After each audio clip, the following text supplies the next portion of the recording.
How we doing, everybody, and welcome back to another episode of Wisconsin Sports on the Go with Trage. I'm your host, Trage. Today, I am joined by Austin. Austin, how are we doing today? We're doing good. Happy Friday. Happy Friday indeed. We have a big Friday preview for you guys. We have a lot going on in the world of Wisconsin sports this weekend. We got the Bucks coming up Saturday. We have the Badger game tonight against Tennessee, Badger basketball taking on Tennessee tonight. We have the Badger football team back in action against Northwestern. The Packers coming up on Sunday there. It is a huge weekend for Wisconsin sports in general there. So right away, we're going to look at the Bucks because last night they had a game against the Pacers there, a loss, 126 to 124. Giannis had 54 points in this ball game, 19 for 25 shooting, and yet the Bucks lose this game. It was interesting to say the least.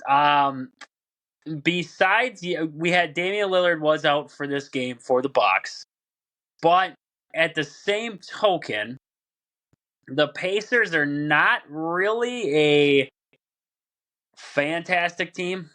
They aren't over the top. They have some decent pieces in there, but nothing crazy. And they kind of took it to the Bucks there.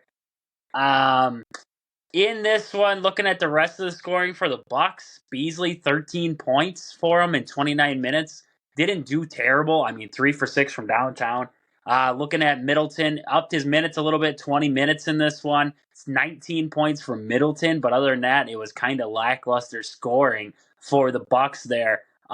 In this one, what did you kind of see from the Bucks that surprised you in this loss?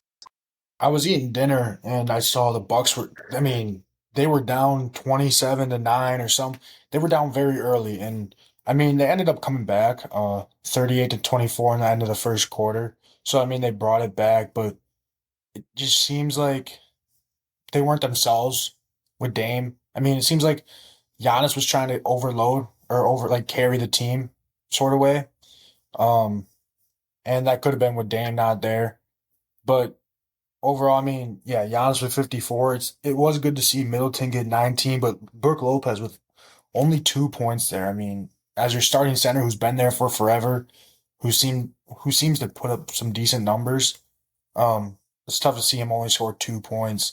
And then, the bench was a little bit more quiet. Bobby did put up 11, Pat put up 8, but Jay only put up 5 too. So the bench was a little quiet there, and the Pacers overall not a very good team. They're 6-3, so not terrible. I guess when you think of Indiana Pacers, you just always assume that they're not the greatest, but they do got former Wisconsin high school player Tyrese Halliburton on their team. He dropped 29 points for them, and then Benedict Mathurin dropped 26 for them, along with Miles Turner dropping 21. So they were a little bit more spread out than the Bucks, I'd say, when it comes to their scoring. They got some pretty good scorers. They got Tyrese Halliburton, Miles Turner is a pretty good center, but also Buddy Hield's still on their team. He only put up 11, but um, he's still a pretty good scorer for them.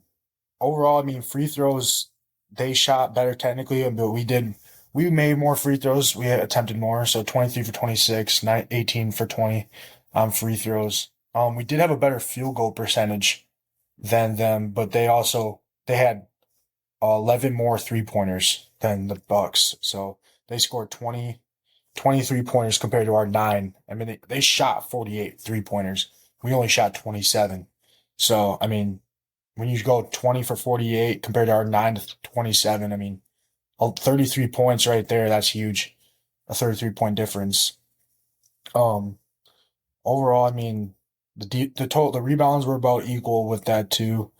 And the turnovers were relatively the same. We had more points in the paint, but like I said, they had more 3-pointers with them. So it's just a disappointing loss. Only losing by 2 points to a average Indiana team, I'd say.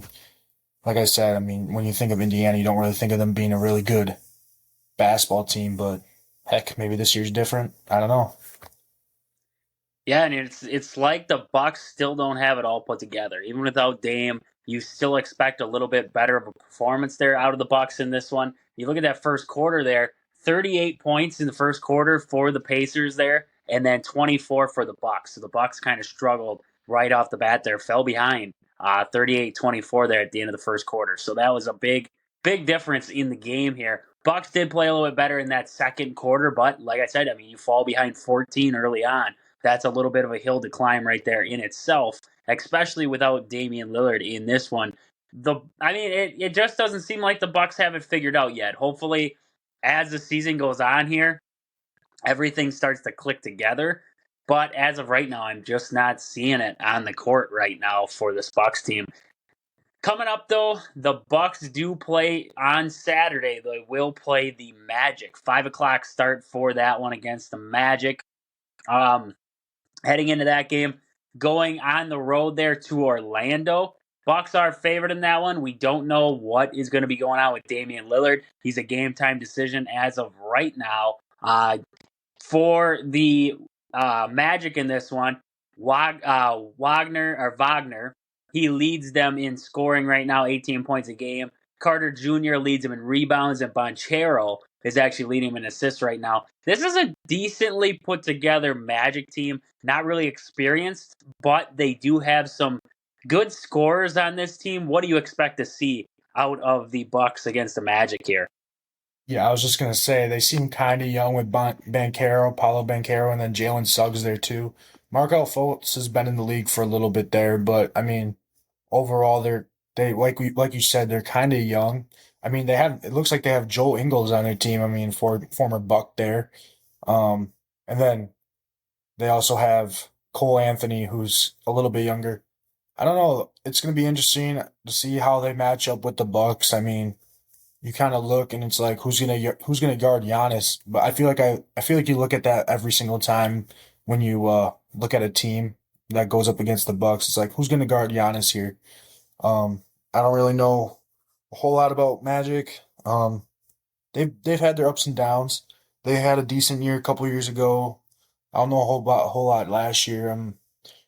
Right now, so I hope the Bucks can pull it out. I mean, it also depends on how Dame is. Also, I mean, if we see another night like tonight where Giannis is gonna have to carry, then I mean, if Magic plays some pretty good defense on him, then it could be a struggle for the Bucks, especially if their shooting's not there like it was. So, yeah, I don't really know. Hopefully, the Bucks can pull it out though. Should definitely. I think it's going to be a good game. I really do think it's going to be a good game. It's just going to be a matter of if the Bucks can find other scoring right now other than Giannis. When it's Damian Lillard went out, Giannis goes for 54. Nobody else shows up to the game there. Like you said, Brook Lopez with 2. You can have lackluster performances from some of your stars in that business there because otherwise it's going to be a struggle. So we will wait and see. Saturday will be the start of that one. 5 o'clock is the start time there on Saturday for the Bucks and the Magic. But with that, we got to jump over just for a second and look at the Brewers because it was reported out of Milwaukee that now everybody is available for this Brewers team. We went from losing Craig Counsell and now hearing that basically it's not just Burns that's available.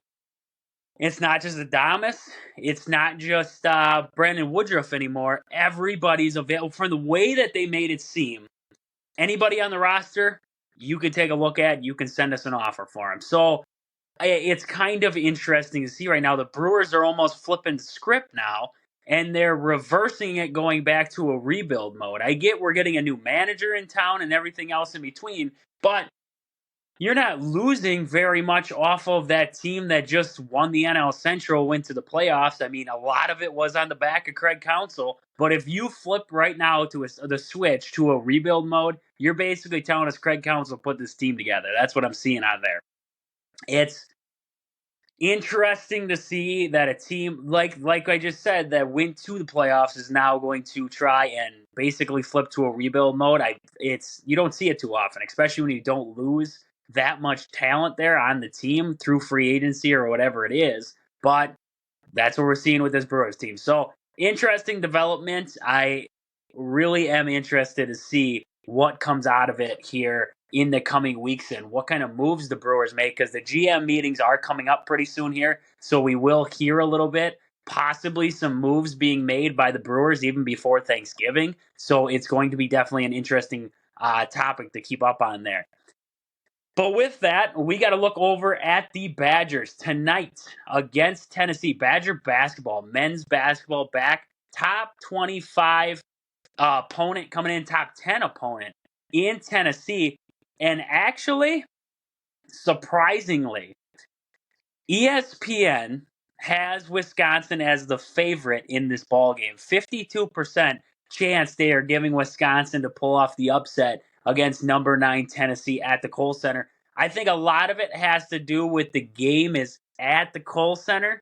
I think that's a lot of it because right now the line is actually at -1.5 for Tennessee to win this ball game. But looking at this matchup, it's going to be a big game for the guards for Wisconsin. I think they're going to have to control the perimeter there.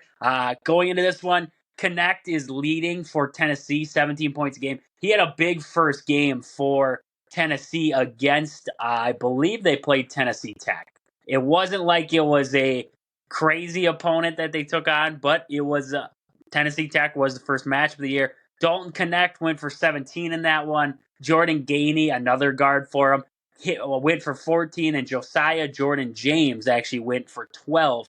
They're a good three-point shooting team. They can knock it down from range, and I think that is going to be a big factor in this one for Tennessee. Wisconsin's got to control them out there on the perimeter. They have to keep them honest out there, try to force them to put the ball on the floor, and try and force turnovers when you can against this Tennessee team. What are you seeing right now, in your opinion, on this Wisconsin-Tennessee matchup? Yeah, I'm just looking at their roster and some of their stats, and I see, like you said, a lot of their points are coming from Knecht and Gainey, and then also James. He scored 12 points, all coming on 3-pointers. He went 4 for 5 and 3-pointers there. So I mean, not really any 2-pointers scored there, but then also their next best scorer, um, Mashak. He's another guard. Like their top 5 scorers are all guards, and then it's a forward who's 6'11". It's Jonas Adu. I think the Badgers, what we could do, like if we lock down the perimeter, try and force their center, their bigger guys to try and score against Corral, against Winners, against Tyler Wall. I mean, we have a good legit shot at winning this game. Um, I mean, he only scored 4 points against, what'd you say, Tennessee Tech? Yeah. He only scored 4 points against Tennessee Tech team. I mean, you think that like against a smaller team like them, you think your bigger guys would be able to get more points. But maybe they just don't have like that ability on the inside, and maybe they're more of a kind of like the Badgers, like a guard heavy team. But I think the Badgers also like to score on the inside too. Um, I think it'll all come down to how we play against those guards, connect Gainey and James, but then how we also utilize a little bit of our size and our advantage against them, and putting them in tough situations to win the game. Try to get the ball out of their best players' hands, and just take advantage of them. And I was looking at something. I mean, on Instagram, and a lot of times, I mean, there's pretty big games played at the Kohl Center, and the Badgers have been able to pull those out. I mean, you even look when Purdue was there, and Chucky hit the game winner. Then when Michigan was there, and we had that big. Michigan was number 2, and we had that big game there. I mean, we're definitely not going to shy down from this team. So it'll be fun to see. I'm excited to see how this team plays, especially after having such a very big performance against that Arkansas State team, putting up 105 points. It's definitely going to be a game that I think Wisconsin needs to stick with what has made Wisconsin predominant over the years, and that's defense. I think it's really going to hold true in this ball game. Can they keep Tennessee honest? Can they keep this game manageable in their perspective? Don't try to speed it up. Don't try to do too much. You know, you're not going to score 105 points. If you score 105 points against Tennessee, that hats off to you. I think this Badger team is going to win the national championship. But I don't, this is a game that's going to be one on the defensive end. Can Wisconsin hang with them? It's going to be interesting to see what Connor Essegian's role is in this game. They didn't really give much of an injury report on Connor Essegian that I could find. So we don't know much on Essegian, but going into this one, AJ Storr has been a huge for Wisconsin, not just, watching him in practices and then in that exhibition game. Now in this first game of the season here, it's going to be a big development to see what Storr can bring to the table in this one, especially against a pretty good backcourt for Tennessee. Can he help the guards out a little bit there? Connect is a matchup nightmare. He's about 6'6". He's a 6'6 guard. He's going to cause some issues for you. He can post you up. He can be out on the three-point line there and knock him down out there. So that is going to be a big matchup. I expect to see AJ Storr probably guarding Dalton Connect there. That would probably be where either him or Tyler Wall. I could see one of those two on him in this one. I think that's going to be a big matchup to watch. Also, who's ever on Vescovi, I think Santiago Vescovi, guard for Tennessee, didn't put up big numbers against Tennessee Tech. He only had 2 points in that ball game, but you have to keep him honest. He can ring it up from three. He's a proven veteran for Tennessee, and you have to keep him low in the scoring if you want a chance in this one. Like you said, I think Wisconsin has had a lot of big games at the Kohl Center. I think, like we talked about earlier when we said, you look at the matchup predictor for this one, you look at ESPN, and they're giving the Badgers the upper hand in this one. Not something I expected to see, especially Badgers coming in unranked, playing number 9 Tennessee. You expect the flip side of that, even if it's at the Kohl Center. But I think the Kohl Center adds that little bit of an aspect to it. A night game at the Kohl Center should be a big one. Like you were saying, the big guys for Wisconsin, that's going to be a huge key in this one too. Nolan Winter, like you were talking, Stephen Crowell, Tyler Wall, even guys like Carter Gilmore and Marcus Ilvers. I think those guys could play big minutes in this ball game. And I think that it's going to be won in the paint. If the Badgers are going to win this game, they can't rely on the three.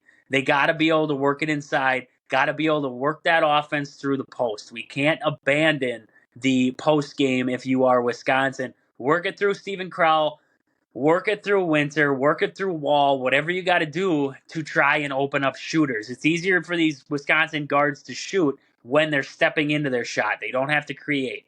Badgers aren't really a great shot creating team. Chucky Hepburn can hit some. Essegian can kind of create his own shot, but besides that, these guys are going to rely. I mean, AJ Storr can create a shot in the realm of the paint there, but these guys are going to be reliant on, can you get us open? Can you make it happen that way? And I think, like you were talking, the big men will be key for Wisconsin in this ball game here against number 9 Tennessee. But like we said, number 9 Tennessee coming to the Kohl Center. If you're not heading down to the game, I did hear as of yesterday, I think there's only 200 tickets left for the Kohl Center. I'm pretty sure it's dang near sold out now. So Kohl Center should be packed.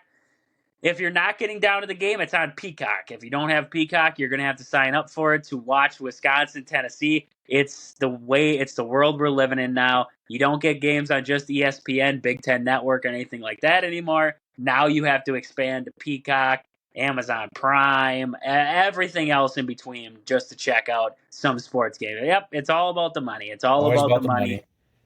Yes, sir. That is what makes them tick right there, is making more and more money. But should be a good game. Can't wait to watch the first of many big Badger tests here early on in this season here. It's going to be a tough stretch. Tennessee, Providence, Virginia, they have Marquette. They have Michigan State, Arizona, all in a stretch there. It's going to be tough. It could be tough sledding, but it also could be a resume booster for Wisconsin here. So can't wait to watch that one coming up tonight.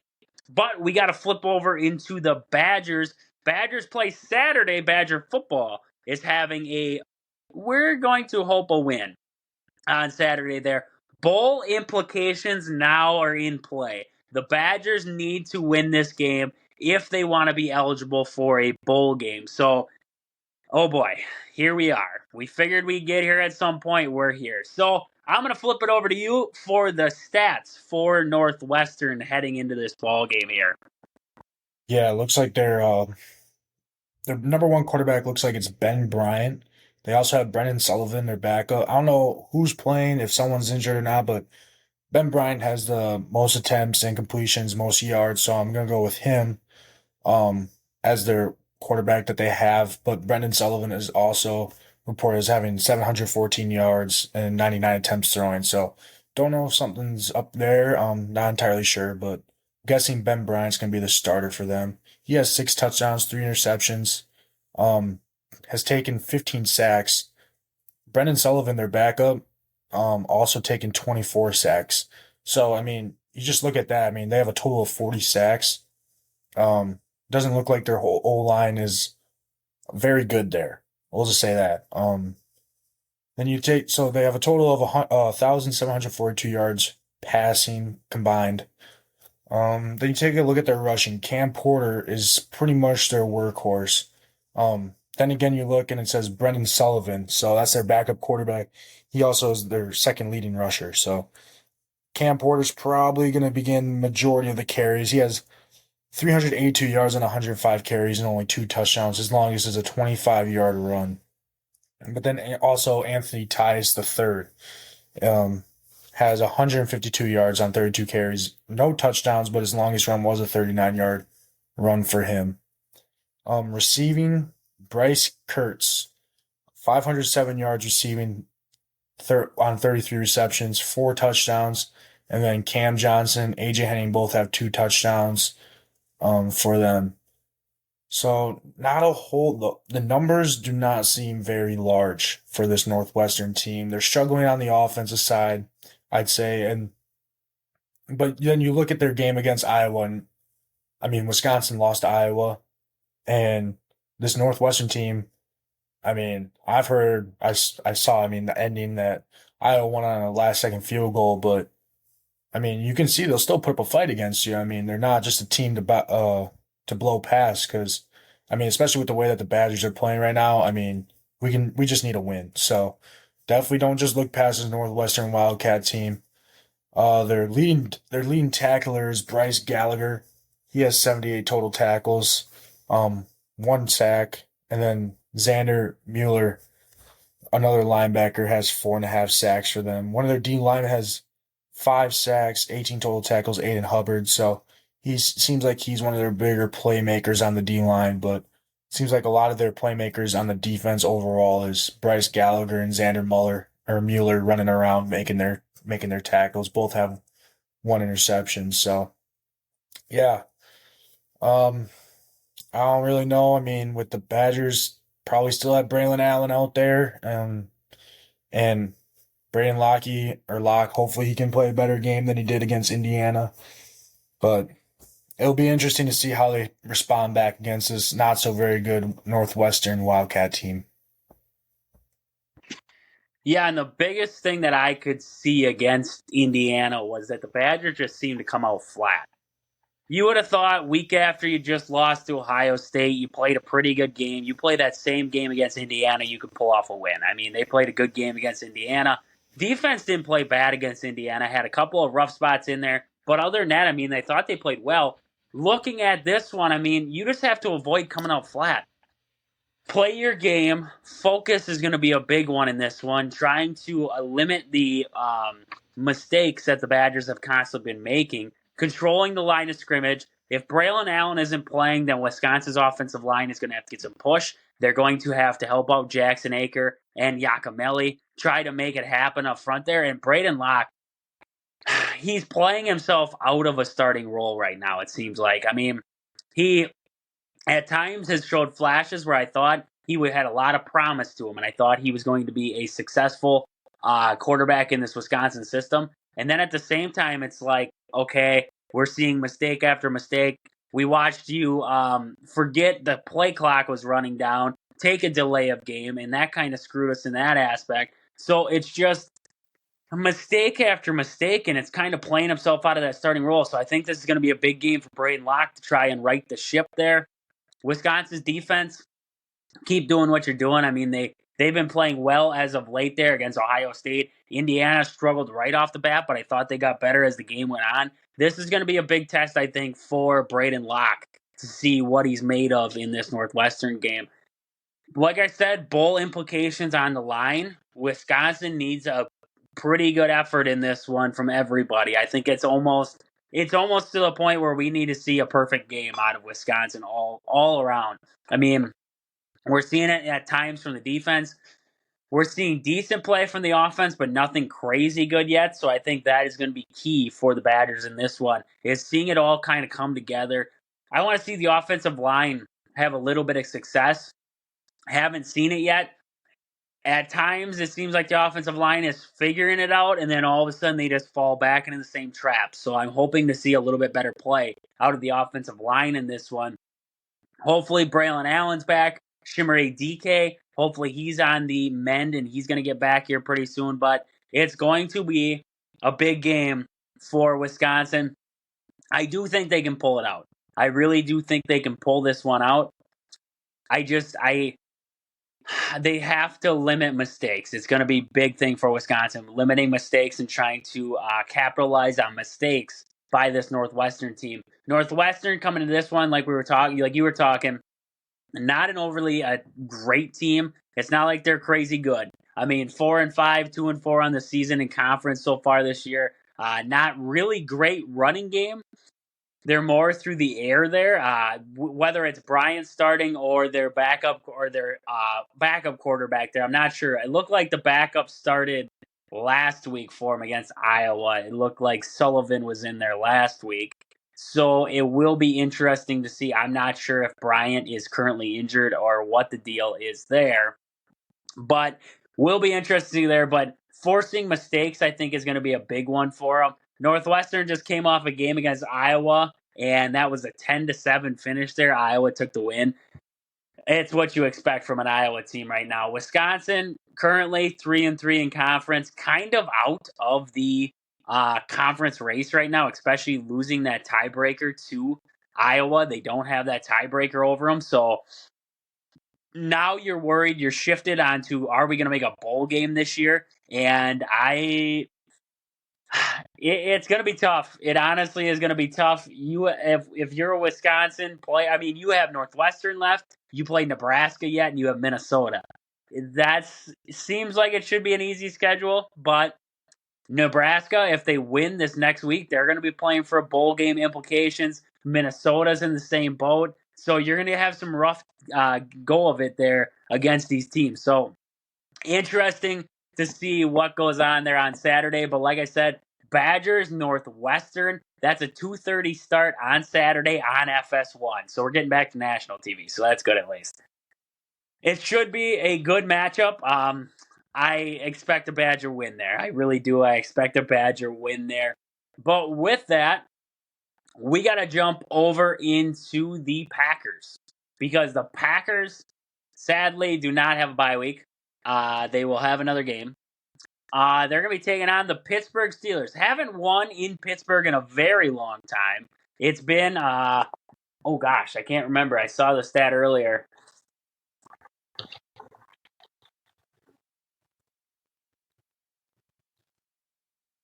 I think it's been a while.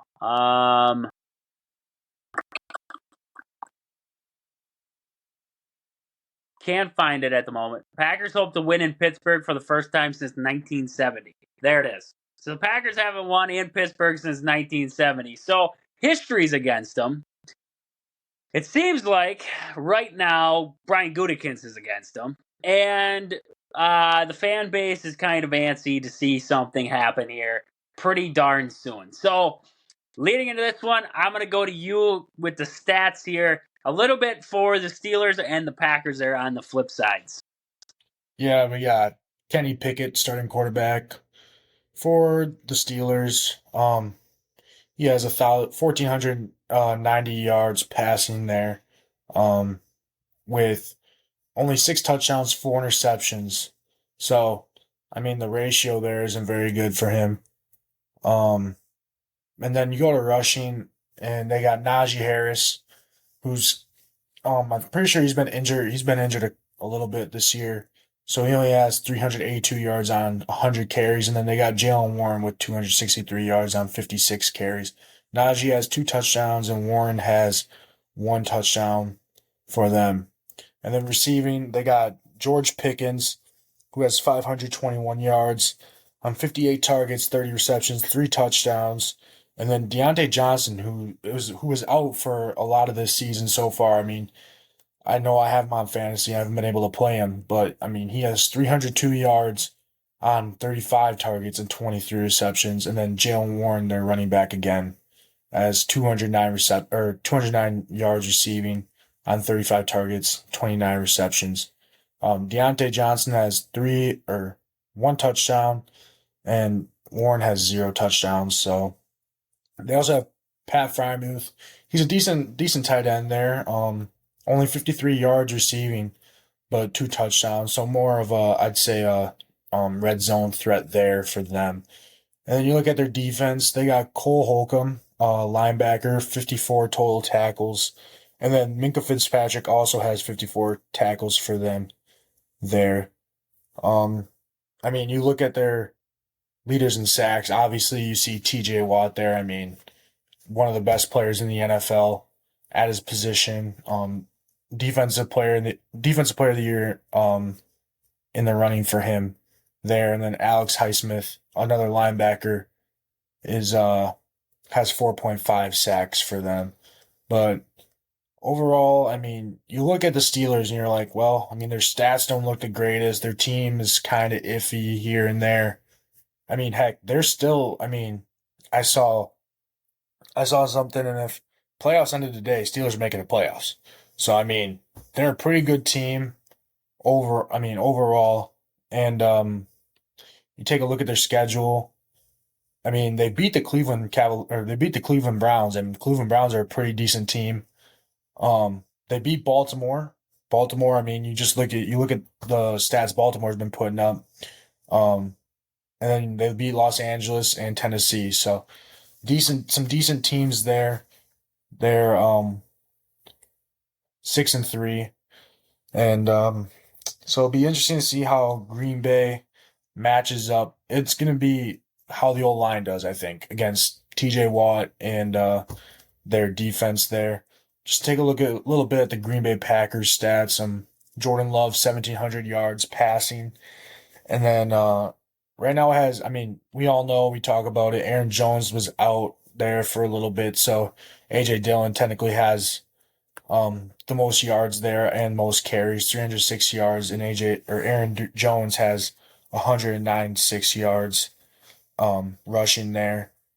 But Jayden Reed, 333 yards, Romeo Doubs, 312 yards, and then Luke Musgrave, tight end, has the third most receiving yards for the Packers with 3 touchdowns also. Jayden Reed had 1 touchdown. I'm looking at the wrong thing there. Jayden Reed has 3 touchdowns and Romeo Doubs has 5 touchdowns. But looking at these, it looks like Luke Musgrave is becoming more and more of a target for Jordan Love there, which I like. I mean, get your tight ends involved like we were talking about earlier this week. Quay Walker, he's leading the Packers in tackles, but last week he was out. Don't know the status on him quite yet. But I mean, if he's out, then Isaiah McDuffie, he's in. Last week, Isaiah McDuffie had a pretty good game against the Rams, so hopefully he's able to continue that. I say we match up pretty evenly against this Steelers team. I mean, I'd say Steelers defense is pretty solid, especially with TJ Watt there, Minka Fitzpatrick. It's going to be how the O-line does, I think, against TJ Watt, not giving Jordan Love time to get the ball out and being able to run the ball against this team as well. I agree with what you're saying there. The Packers match up well with this Pittsburgh Steelers team I think it's because Pickett and Love, both struggling quarterbacks on a struggling offense that struggles to get going. This game's going to come down to I really do think it's going to be ugly. I really do think it's going to be an ugly game. I could see like 10-7. I could see 17-10. I don't see anything crazy. I think both defenses are decent. I think they're pretty good at times. And I think that is going to be the factor in this one, is which defense bends and breaks first. I think they're both going to bend. Which one breaks? That's going to be the question. Looking at the injury report, it looks like Quay Walker did not practice Wednesday or Thursday, so not good news there out of the Quay Walker front. Jair Alexander was also out Wednesday and Thursday, did not practice. Shoulder injury now, not his back. Looks like it's his shoulder, so interesting development there. Other than that, though, looks like everybody else has been limited at practice, but practicing.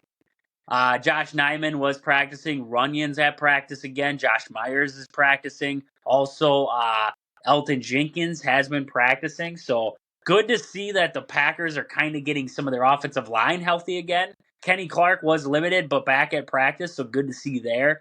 Starting to get a little bit better on the injury front. I think it's going to be huge not having Minkah Fitzpatrick for the Steelers. I think that's going to help Jordan Love out a little bit in this one. But at the same time, like you were talking, still have to get something going. Still have to find something with the tight ends, whatever it is. The Packers need to find some offense in this one. I think it's going to start with the run game. Getting Aaron Jones going, getting A.J. Dillon going, whatever it is, I think that's going to be a huge key to the Packers in this ball game. Controlling the line of scrimmage. If you're going to have your offensive line back, if everybody's going to be healthy outside of David Bakhtiari, then we better be able to see some impressive line play in this one. Pittsburgh Steelers, good defense. They're going to test them. TJ Watt, everybody else in between. You're going to have to contain TJ Watt in this one. I think that's going to be a huge aspect there for the Packers, trying to keep an eye on him. I really do think the Packers can pull this one out. It wouldn't surprise me either way. I do think the Packers can pull it out in this ball game here, but you're going to have to control George Pickens. You're going to have to put pressure on Pickett, and you're going to have to outduel Pickett if you are Jordan Love. And it's not that hard to do. I mean, I saw a stat the other day that actually C.J. Stroud in his rookie year has more touchdowns than Pickett does in his career, in his 2-year career. So that's kind of where Pickett's at in his career versus some of the other guys. This game right here and the games coming up are going to be huge, huge building blocks for Jordan Love to kind of see what he's got for the Packers moving forward, I do think. Yeah, nothing against Kenny Pickett, but you also see not many Wisconsin fans probably know, but there's a lot of hate going around for Matt Canada wanting him to be fired and stuff. So you can see how much their offense struggles at times with the play calling and with the coaching there. And hopefully the Packers defense will be able to exploit that a little bit and take advantage, get some turnovers like they've been doing this past couple games, and score the ball. Hopefully in the first half also. Get some more first half points and then carry that momentum out of the second half. Yeah, I think a big thing in this game for the Packers is to, like you said, jump out early. We haven't seen it yet this year. I think if you get out there and you punch them in the mouth right away, I think that could set the tone for this ball game. They haven't done it. That's the thing, is they haven't been able to do it in a very long time, and that's jump in front of teams, especially a struggling team like the Steelers. The Steelers, 5-3 record, looks better than what it is, but I mean, this defense, they kind of hang their hat on the defense if you are the Pittsburgh Steelers. I mean, looking at these games, they did beat the Browns, but otherwise you got wins against the Raiders, the Rams, did beat the Ravens, but defense, again, the defense kind of held them in that one. Titans are a struggling team. You got pounced by the Texans. You got pounced by the 49ers, and the Jaguars took care of you. I mean, the defense has held them in games, and that, I think, is going to be, again, key for the Steelers in this ball game is the defense against Jordan Love. Can he overcome what this defense throws at him? I'm not sure. I mean, you look at the flip side of it for the Steelers. Look at some big guys who are productive on that team. Kenu Benton from Wisconsin, TJ Watt from Wisconsin, a lot of Wisconsin alum on that team there. I mean, Mike Tomlin loves his Wisconsin guys. I can tell you that much. Nick Herbig is also on this Steelers team. Yep. So a lot of impressive Wisconsin players on this defense for Pittsburgh in this one. Like I said, I do think the Packers can pull it off. I just don't know how. I really don't. I can tell you how, but that's a perfect world. And we're not living in a perfect world with the Packers right now. honestly, against a defense like the Pittsburgh Steelers, I really do hope to see improvement out of the offense. Because if you can do it against these guys, you can do it against the Vikings. You can do it against the Bears. You might even be able to do a little bit more against the Lions coming up, and even like the Chiefs. So that's where I'm at right now with the Packers. I just want to see something out of this offense moving forward.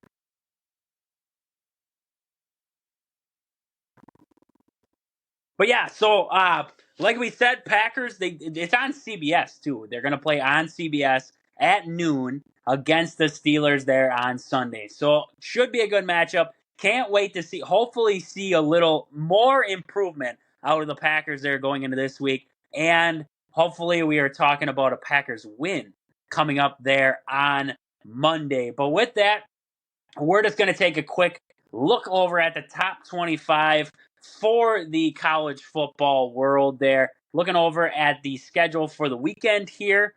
Looking at it right now, looks like the kickoff for Michigan Penn State. That's going to be the first game of the day on at 11 a.m. Can't wait to watch a top 25 matchup there to start the day. Top 10 matchup. Penn State, Michigan. I'm going to take Michigan in that ball game. Who do you got? I'm gonna go Penn State. It's at Beaver Stadium. Crowd's gonna be rocking. Over under 44.5. I mean, Michigan is a pretty high scoring team, but I'm gonna go Penn State, you know. Give me the upset, and then let's make that Big Ten East a little interesting with a three-way tie there. If Michigan beats Ohio State, what are they gonna do, you know? Interesting pick there. Next up, we have Alabama and Kentucky. I'm going to take Alabama to win that ball game. Yeah, I'm gonna go Bama on this one with you there. We got Bama there. Next up, 11 a.m. on FS1, we're going to have Texas Tech versus Kansas. I'm taking the Jayhawks to take care of the Red Raiders in that one. Give me Kansas. They're hot. Let's keep them that way. Next up, we have Tulane and Tulsa in an 11 o'clock matchup on ESPN2. I'm going to ride the wave, the big wave with the Tulane. The big green wave, and I like it. I'm gonna surf it. Give me the green wave. We got the green wave there. Next up, we have Colorado taking on Arizona. Arizona jumping into the top 25 there at number 21 now at that 6-3 record. I'm going to take Arizona. I've honestly been over the top impressed with the Wildcats this season. I did not expect that out of Arizona. I'm going to take Arizona to win in Boulder against Colorado. Yeah, I'm with you there. Arizona, they have some pretty good wins. Oregon State and UCLA right there. I'm gonna go Arizona with you. I mean, don't count out Prime, obviously, Prime Time and Shador Sanders and all them over there, but Arizona, they're finding their winning ways again. I love to see that, so I'm gonna go Arizona with you. There we go. And next up, we have Baylor against number 25 Kansas State in. It's at Kansas State for this one. I'm going to take Baylor in the. Oh, no. I wanted to pick the upset. I'm going to roll Kansas State. I thought about the upset. I'm going to take it back. I'm going to stick with Kansas State. I'm gonna stick to what I was gonna say, and I'm gonna stick with Kansas State because I was gonna say Kansas State. Sorry. I always have an upset every week, You know, and I was finding one here. I'm going to find it eventually. Miami is taking on number 4 Florida State. Here's my upset. Miami is going to win this ball game against Florida State and give them their first loss of the season. I have Miami winning that ball game. that would be huge in the world of college football playoff rankings, but it is in Tallahassee, Florida, at Florida State. It's gonna be a big game, but I'm gonna go Florida State with this one and to keep their winning ways. There we go. Next up, we have number 5 Washington taking on number 18 Utah. I'm going to take Washington winning that ball game against Utah. Yeah, I like Washington. I really want Washington to sneak into that college football playoffs. So I'm gonna go with Washington on this one. And then after that, on 2:30 on CBS, we're going to have number 13 Tennessee squaring off against number 14 Missouri. That should be a good game right there. Top 15 matchup there. I'm going to go with it's in Columbia. I'm going to go with Missouri to pull off that win against Tennessee. Yeah, I like that pick. I like that pick. Missouri played a tough game against Georgia. They did fall 2 spots, but I think they're still a really good team. That's kind of a toss-up game right there. I mean, you can pick one or the other. I'm gonna go Tennessee, though. We got Tennessee with the win there. Next up, we have a 2:30 game. Oklahoma State taking on UCF. I'm going to take Oklahoma State to win that game. Yeah, Oklahoma State, big win against Oklahoma last week, and I think they're going to continue to get another big win against UCF here. As UCF struggles in the Big 12, I mean they're 1-5, new addition to the Big 12. Maybe they're starting to feel that Power 5 schools there, but Oklahoma State is going to continue to keep that power on them, and I think they're going to win against a UCF team here. Next up, we have an interesting one. I think this is going to be my next upset. We have Rutgers taking on Iowa. I'm going to take Rutgers in the win there against Iowa. Iowa's got a good defense. Offense is terrible.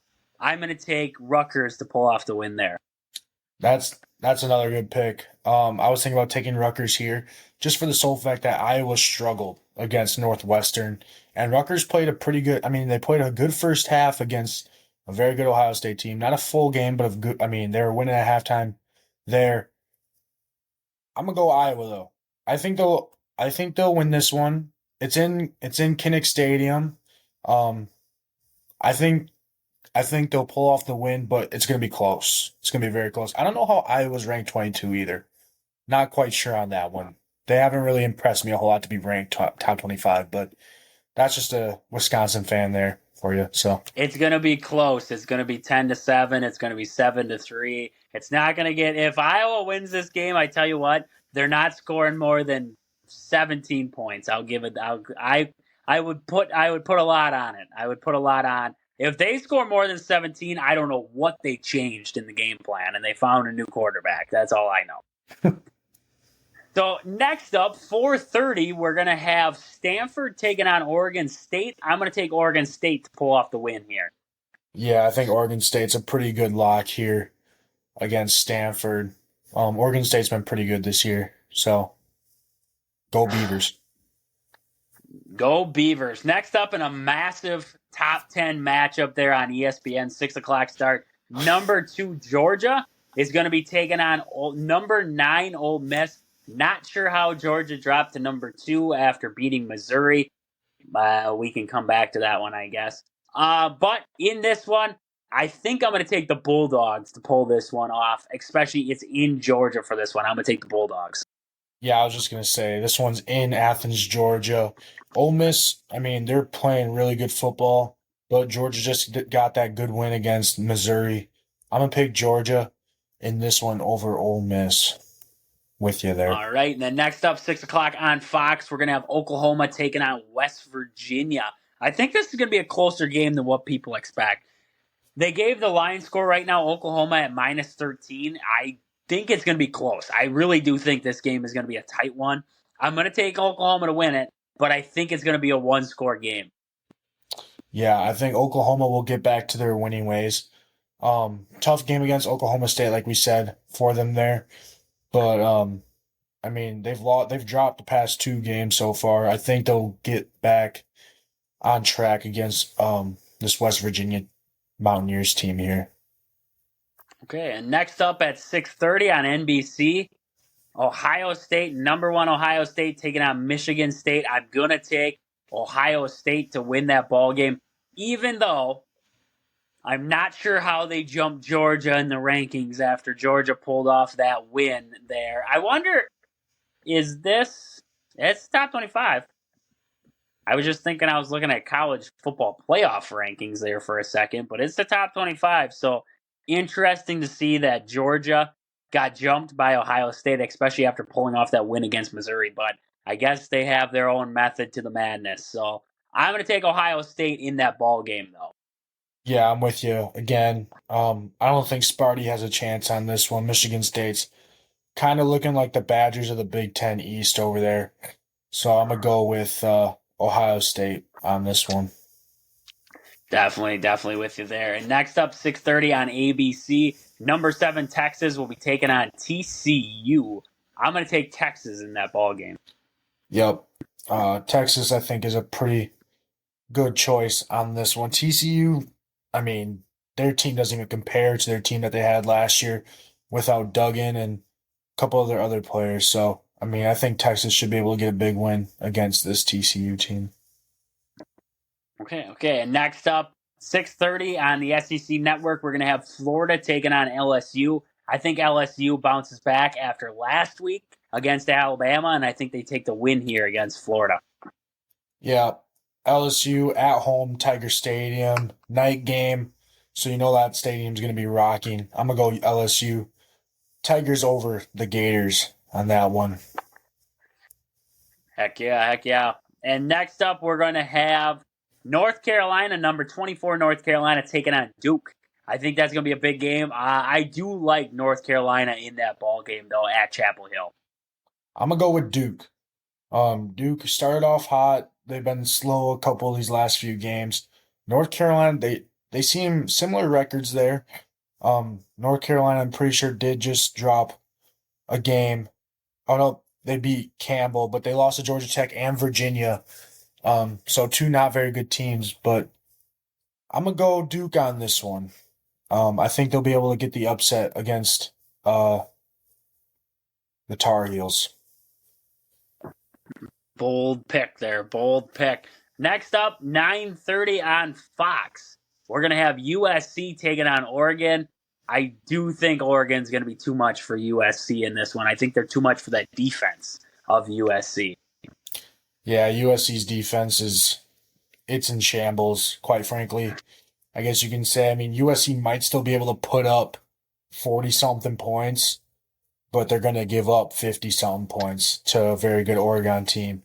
And that's if Oregon's defense that's if Oregon's defense lets them score that many points.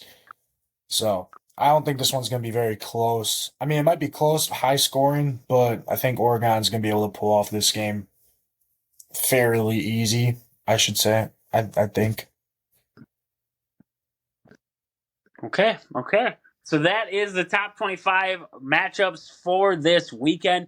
Next up, we're going to flip over into the NFL real quick.